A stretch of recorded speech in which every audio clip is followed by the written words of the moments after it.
This is the 20 Minutes of Influence podcast with your host, Greg Jameson.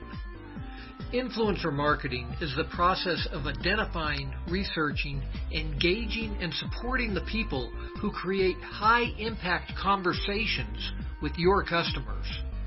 On each episode, I talk with industry leaders, business rock stars, and internet celebrities who contribute their knowledge about influencing others and growing your influence. Welcome to the 20 Minutes of Influence podcast. I'm Greg Jameson, and I have a really special guest with me today. His name is Crum III. And JV has, in my opinion, undoubtedly spoken to more millionaires than anyone else on the planet.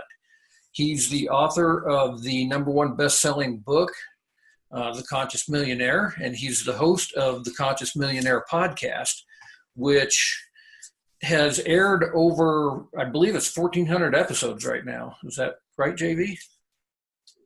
Well, actually, we're over 1,800, headed to 2,000 this year. Awesome. So, spoken to lots of millionaires. I know that JV recently ran in the Boulder. It's a race that's held up here in Boulder, Colorado. And I did that years ago myself before I shattered my knee in a skiing accident. And I actually have a chapter in my book where I talk about that, where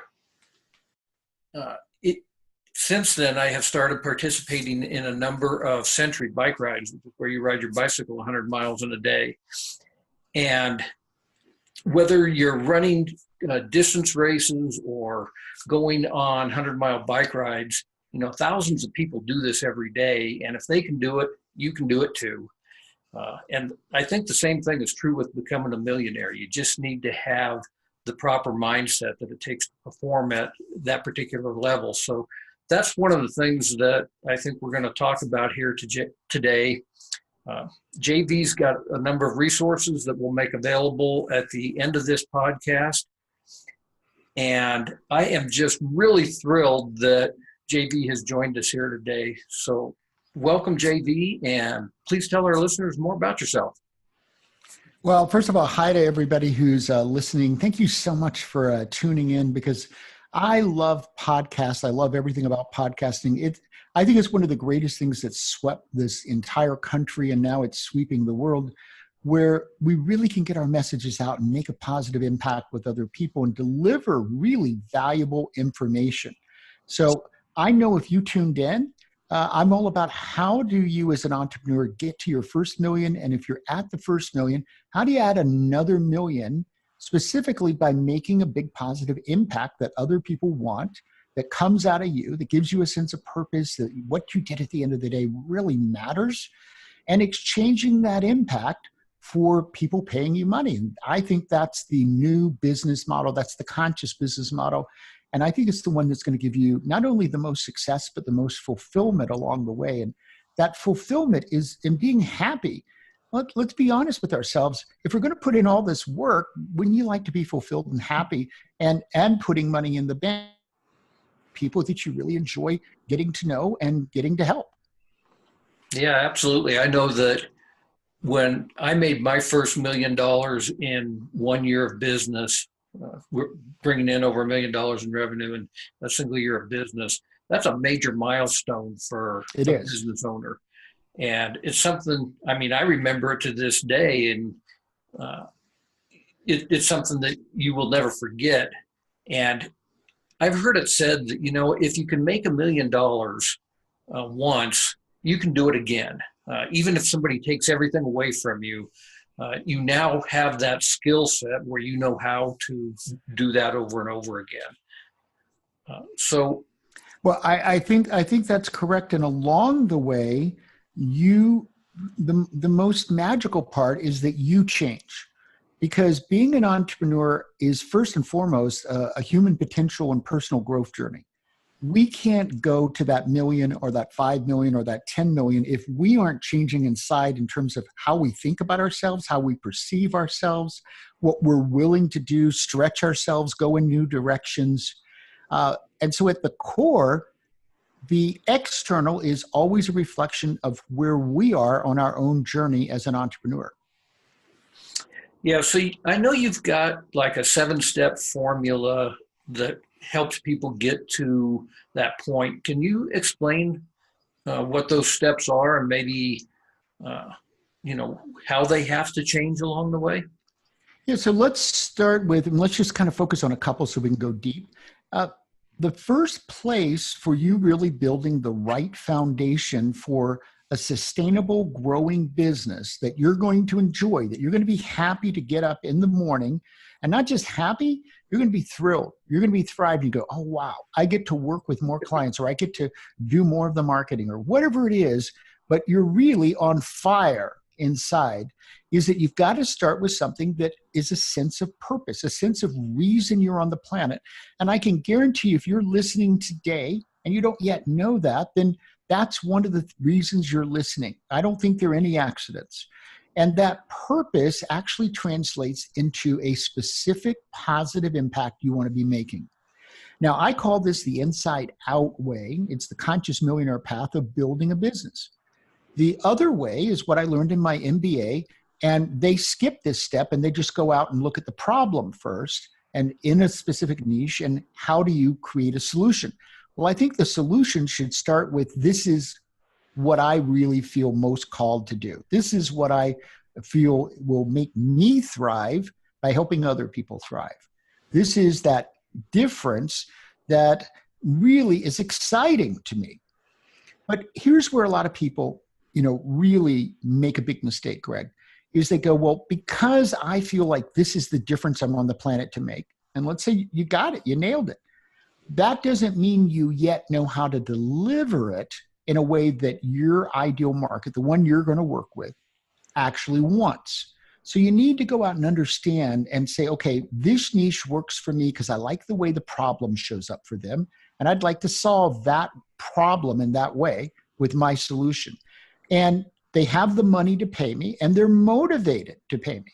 They've got a problem, and that problem bothers them, and they will pay for that. So that's the perfect match. Now you've got to understand, how do they want that impact, that solution delivered? Do they want digital products? Do they want physical products? Do they want to have events where you meet up? Do they want it individually? Do they want it in groups? I mean, do they want it in a blue box instead of a yellow box because they happen to like blue? And you're going, well, hey, I think yellow's sunshiny. I'm going to put it in the yellow box. Yeah, but maybe they don't like yellow. I mean, it's down to that kind of specifics. So you've got to build the bridge between the solution that you're excited about delivering and then find out how people really want it. That's when you can zoom up to that million and that 5 million and that 10 million, because you've hit the nail the way they want the nail hit. And the nail's either rusty, and they like rusty nails and they want you to hit a rusty nail, or it's bright, new, and shiny, and they like bright, new, shiny nails. And so you're delivering nails, and that's the kind of thing that you really are jived about, but you got to still deliver the nail and the size and the kind that they want. Okay, so you were talking there, brought about a couple of thoughts in my mind, but one of which is the whole thing about really being excited about what it is that you are providing to people, kind of the difference between, oh God, it's Monday, and oh God, it's Monday. Right. What it is that gets you out of bed in the morning, and being excited to go to work and solving these problems for people. I think that that's obviously something that is really. Well, here, I had a guest on my show, and I remember the stats specifically because he was talking about what are the characteristics of people who become millionaires.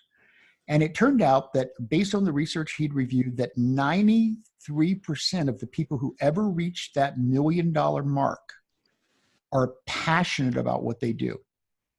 Only 7% have just chosen to do it itself. So it tells you that your odds are a lot higher. That you've got to do the business part right, but your odds are a lot higher if you really are excited. One of the ways I describe it is wild horses couldn't stop me. Because the truth is, in building a business, this, Greg, you're listening. If you've been in business for, say, 3 to 5 years, you've certainly already run into this. It is not a straight line progression. It's not a straight line up. there is like a stock market that's rising, but you're going to have pullbacks. You're going to have roadblocks. You're going to have challenges. You're going to have things that you did a marketing initiative and you put your money in it and it just didn't work. It wasn't the right wording, or it wasn't the right color ad, or, it wasn't exactly the right timing, or it wasn't exactly the right niche. So there are going to be challenges. The difference between, entrepreneurs who really get there, build those $1 million businesses, and those that don't, is perseverance. But perseverance is one of those, it would be very dry if you're just trying to persevere because you've decided you're going to push the rock. But it's a whole nother thing if you think rocks that move up the mountain are exciting and you're thriving about trying to figure out how to take it the next 10 feet. Yeah. Now, I know that one of the things that happens, though, is so many business owners, it seems like they've just kind of stumbled into their business somehow.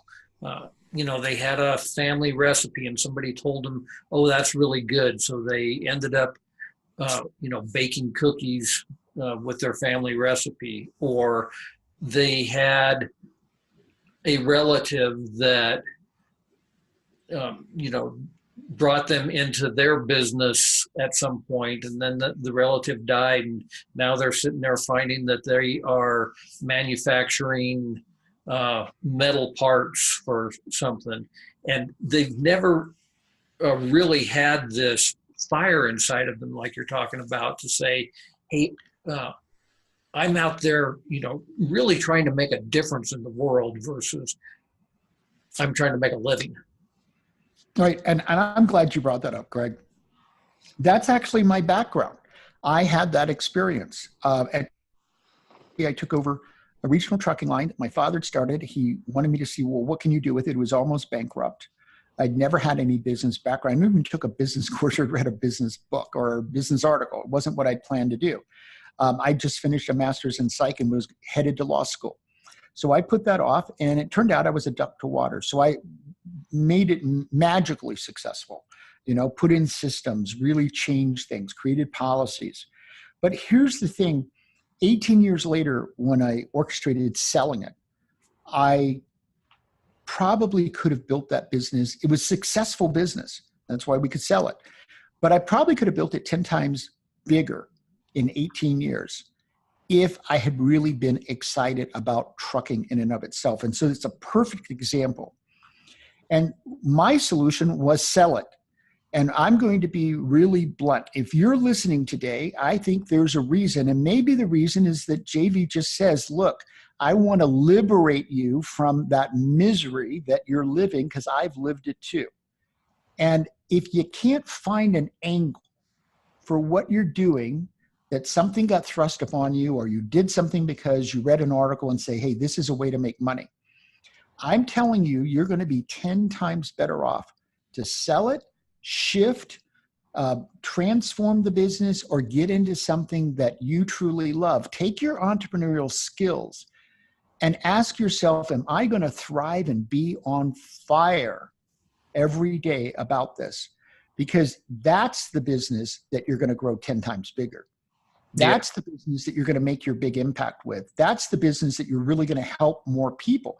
If you really want to help a lot of people, I talk to entrepreneurs that are playing small. I like entrepreneurs who want to play big. And right now you might be playing small, and that's okay, because that's where everybody starts. But I'm talking about playing big, being a big wave with your life, making a big positive impact, and putting the money in the bank and having the home and the car and the vacations. All of that is what actually uplifts you. It's a good thing for you to live and be uplifted so you can uplift more people. That's how this works. Very seldom do people who are living in poverty or struggling or can't pay any of their bills, or it's month to month, very seldom do they make the big impacts with their business.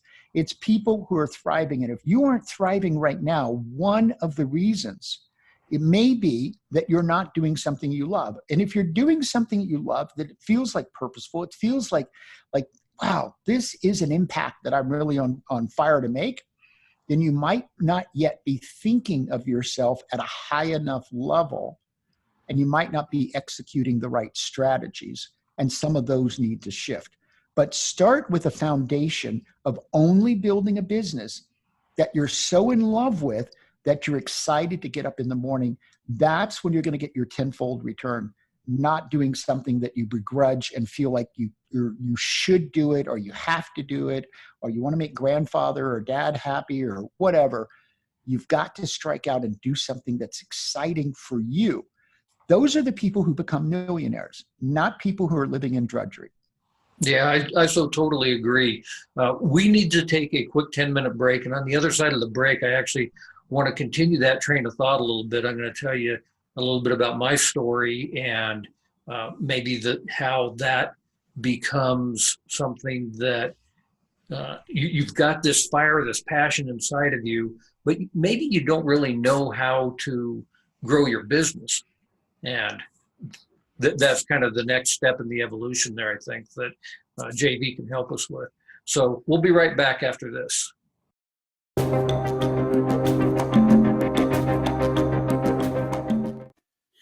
Hi, I'm Greg Jameson, the host of the 20 Minutes of Influence podcast. Every week, I not only have the opportunity, but the real privilege of interviewing experts in their field, true thought leaders, and I get to share this information with you.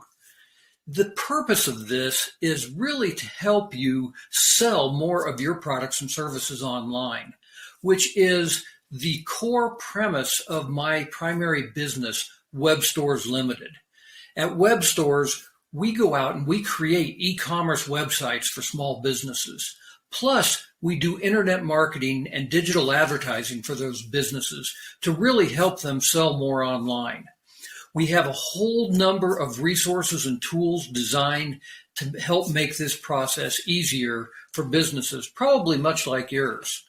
I've been the author of several #1 best-selling books, including Amazon's Dirty Little Secrets and The Influencer Effect, plus a whole series of online courses if you want to learn how to do this stuff yourself. The best way to remain in contact with me, besides subscribing to this podcast, of course, is to simply go to gregjameson.com/free gift, where I have a special offer for you simply because you are a valued listener to this podcast. Thanks again, and now let's get back to today's episode.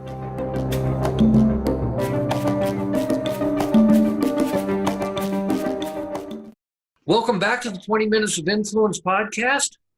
I am really excited that JV Crum III has joined us here today. And right before the break, JV and I were talking about the whole idea that you have to have this passion for your business, that you really want to make an impact on the world. I was actually reading a blog post yesterday or the day before that I thought, how sad for this person. He basically was saying that he didn't want to be an influencer because he didn't want to have his personal life be out there exposed to the world. And I was just like, you've got to have enough passion in your life that your whole life starts to blend. Your personal life and your business life actually blends. As Richard Branson says, it's all life. Whether you're working or playing, it's all life, and you have to have this real drive and passion to do something. When I started my first business, it was a software company where I had written a program to do computer-aided design for landscape architects. And our company we were on fire. We were going to change the world, change how landscape architects did business. And it actually worked because that was what we wanted to do. We were out there selling our software around the world to landscape architects and showing them how they could be drawing on a computer instead of drawing on paper. The result was we ended up selling our program in over 25 countries around the world and doing well over $1 million about 3 years into the business. But the fact is that I had no idea what I was doing. I knew how to write a really cool software program, but I didn't really know how to grow a business. And so I think that even though we're sitting here talking about having this drive to go out there and make an impact in the world, you also have to have uh, some systems in place that are going to help you grow that business. And maybe you can uh, touch base on that a little bit, JV, and tell Yeah, us what your thoughts are. absolutely. So I'm really glad you brought that up, Greg, because systems are the only way to build a business. Let's look at the regional trucking line. I was 23 years old, took it over. It's almost bankrupt. There were no systems. Everything was just a random walk through the day. And, all the drivers were kind of doing their own thing. And how did things get paid? And how was equipment maintained? There was no organized way for doing that. I created systems for all of that, taught it to people. Every driver then would handle paperwork, how they went to the plants, the places that they picked up, that they delivered, how paperwork was handled, how the delivery was handled. Every piece of equipment ended up with its own documentation of when it was maintained, pre-maintenance, post-maintenance, monthly checkups, all of this. And systems, if you're not used to thinking in systems or organizing your business, can sound intimidating. And it's actually very simple. There are only three parts to a system. And remember, a system could be entirely manual or it could be automated. That's the two different ways a system can be executed. But it all has the three parts. And the first part is what executes, what starts the system. Let's say somebody's calling in on an ad that you have. So the start of the system is you get a phone call in your business. And then you have certain steps you're going to follow in how the person who answers the phone deals with the person on the other end. So they actually have steps they're going to take people through. It's not a random event. So if two different people answer the phone, they're going to follow the same steps that you are constantly refining and saying, oh, these are the steps that make for the best sale. And maybe at the end of that first system, it's about setting up a call with them that's going to be longer. So that's what you want to do this is the qualification call. So you're going to qualify them by asking them some questions, writing down that information, and then let's just say it's all manual. And then the end of it is moving them, either thanking them for the call and saying, I don't think this is the right product or service for you. Okay, so they're just not, and then you ask for a referral, or you're going to set up a time with someone who's going to specifically speak with them to basically enroll them or sell them, whatever it is that you have. And that's another system that you can call that your enrollment call or your sales call. So you had a starting point, you have steps that are very specific, and they all lead to the output, which is, in this case, either the output is either a yes, so you're going to move them forward and schedule a time, or a no, it wasn't right for them. Yeah, so the types of things that you're talking about there with systems, I totally agree with that. But one of the things, as we had talked about offline before we started this episode today, was how people might have a physical business where they're actually selling physical goods, that they aren't just trying to bring people in as, you work a lot with coaches and consultants. I basically Well, we work with entrepreneurs who are service based for the most part. So it can be all kinds of businesses, and some of them are coaches and consultants, but there's usually a service component. Right. So if somebody has a product that they're selling, it's my opinion that their business would be better served actually if they have a service component to that business, even if they're selling some kind of a widget, by being an expert in their field and offering services around that widget, they are going to actually be able to grow their business much faster than if they are only selling products. Do you have any thoughts on that? Yeah, so oftentimes the service component helps them to sell the product, but it also gives an enhanced way to interact. And that service component, whereas the product might be a one-time purchase, the service component can be a continuity. So they pay for it by the year, or they pay for it by the month, and they get a service component. A simple example, because I had an HVAC guy, so heating and air conditioning, and so we got them selling maintenance agreements, right? So they would put a new air conditioning or heating unit into a home that they were working with existing homeowners that would replace it, but then they would sell the maintenance contract, and that was the service part. But that gave them an ongoing relationship, and it gave them ongoing revenue, because next year they're going to still need another service component, right? Because they want it serviced. They want to be sure that their air conditioning actually works in the summer. Yeah, and I think that, even if you look at a really big e-commerce company like Amazon, the fact is that Amazon doesn't just sell their products. They have a whole plethora of services that they offer, including the ability for other people to sell their stuff on their platform. So it's absolutely true that I think even if you have, if your business is concentrated around selling a particular product, that if you offer the services around that you have the ability to really take that business up to this next level of being a seven. Well, you add a whole, not only do you add a whole nother revenue source, but you add an ongoing relationship typically. And that leads you with the opportunity along the way to go, hey, have you thought about adding this? Have you thought about adding a filtering system to your air conditioning unit? So you're filtering the air on top of cooling it, And so oftentimes the service component, interestingly enough, that people add can, and service components, if they're priced correctly, can often be very high profit. So that service component can become a really strong revenue and profit center for your business.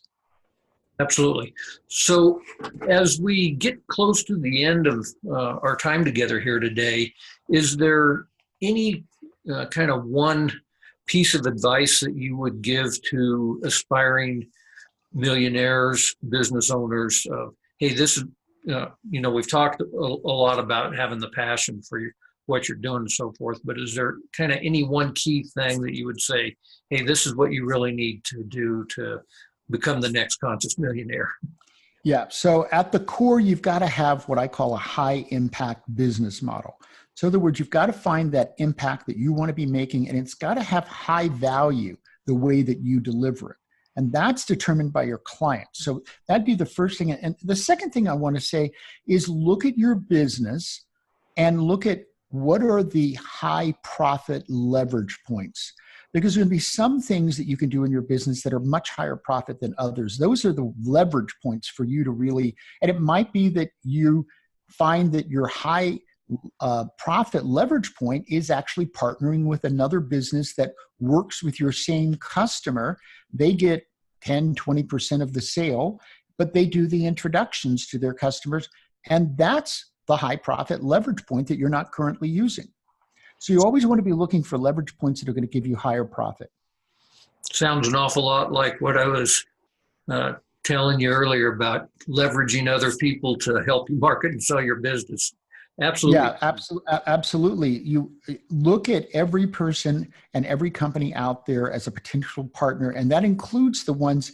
It's interesting when you start looking at people who are in a similar business and you go, well, they're my competitors. Well, it might be that your angle and their angle aren't exactly the same. So it might be that you can actually offer complementary products and services to each other's clients and actually find a bigger way to do it. And it might be that you could do an event together, and that it would be harder for either one of you to have enough people at otherwise. And you both, get to promote what you're doing, and you promote it in a complementary way so that everybody wins. Absolutely. I've got a friend that says you can accomplish so much more together than you can by yourself. Well, if you really want to be serious about not just getting to your first million, but getting to your fifth, getting to your 10th, you got to how big of a wave do you want to make? I can guarantee you this, because it's how I look at things as as a business owner, as an entrepreneur, in terms of how big I want to play and how am I going to get there, it's all about partnership. Great advice. I have absolutely loved our time here together today. Before we wrap up, I know you have some things that you want to be able to offer our listeners here today. Go ahead and tell everyone how they can stay in touch with you, JV. Sure, absolutely. So what I'd like to do is give you my high performer formula so that you've got the steps to take your business from wherever it is right now to that first million and beyond. And if you're at that first million, these same steps are going to affect you getting to that second, that fifth, that 10th, wherever it is you ultimately want to grow your business. And that's at consciousmillionaire.com/high performer. Again, that's consciousmillionaire.com/high performer. And that's my gift to you. I want you to have those steps that you can be thinking about. How do I go from where I am right now to that first million or that additional million and really get my business on fire so that I'm growing faster? Perfect. And I'll make sure that we have that link in the show notes as well. Once again, really appreciate the time you spent with me and our listeners here today. Look forward to talking to you again soon. Thank you very much. And thanks to everybody for listening and for being a part of this. I love connecting with people. And thank you so much for having me, Greg. It was just a joy and my honor. Great. Thank you. Thanks for listening to today's episode of 20 Minutes of Influence. If you enjoyed today's podcast, please leave a review on iTunes or wherever you listen to your podcasts. And if you are interested in booking myself as a speaker at one of your events or are interested in any of my coaching programs, please visit gregjameson.com.